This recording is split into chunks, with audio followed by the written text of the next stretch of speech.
اندر جو واقعات مظلومین کے مکانات کے اوپر بلڈوزر چلانے کے ہوئے تھے، جمعیت علماء ہند اس مسئلے کو لے کر سپریم کورٹ گئی تھی۔ ہمیں اس بات کی خوشی ہے کہ کورٹ نے اس کو قبول کر لیا اور اسٹے کا حکم جاری کر دیا۔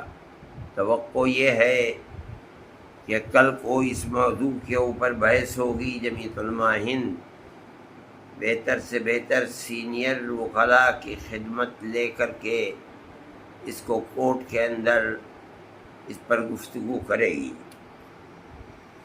جمعیت علماء ہند کی ہمیشہ یہ تاریخ رہی ہے کہ ملک کے امن و امان اور بھائی چارگی کو قائم کرنے کے لیے حکومت یا کورٹ کا جو بھی فیصلہ ہوتا ہے ہم اس کا خیر مقدم کرتے ہیں۔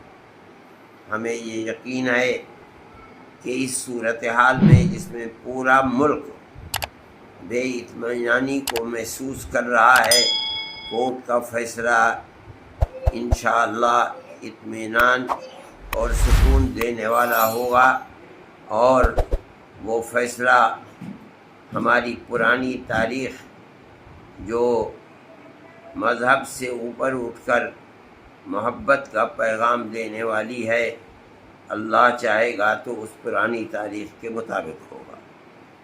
ویڈیو کے نیچے سبسکرائب کے بٹن پر کلک کریں، بیل کے آئیکن پر کلک کیجئے تاکہ ہر نئی ویڈیو کی نوٹیفیکیشن آپ کو مل جائے۔